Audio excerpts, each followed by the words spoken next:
अस्सलामुअलैकुम। आज के वीडियो में हम बात करेंगे फोटोशॉप में लेयर्स को लॉक और अनलॉक करने के बारे में, जो एक बेसिक लेकिन बहुत ही यूजफुल फीचर है एक्सीडेंटल एडिटिंग से बचने के लिए। कभी कभी हम किसी लेयर को एक्सीडेंटली मूव कर देते हैं या उसमें अनवांटेड चेंजेस हो जाते हैं।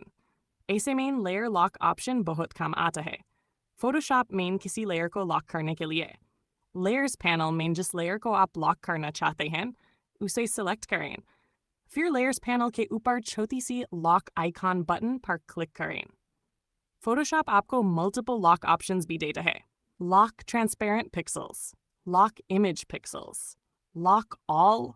अगर आप सिर्फ पोजीशन लॉक करना चाहते हैं ताकि लेयर मूव न हो, तो लॉक पोजीशन ऑप्शन चूज करें। और जब आप किसी लेयर को वापस एडिट करना चाहें तो सिंपली लॉक आइकॉन दबा करके उसे अनलॉक कर दें। ये फीचर स्पेशली टैब काम आता है जब आप कॉम्प्लेक्स डिज़ाइन प्रोजेक्ट्स या मल्टी लेयर्ड फाइल्स पे काम कर रहे हो। अगर वीडियो पसंद आए तो लाइक, शेयर और सब्सक्राइब करना न भूलें।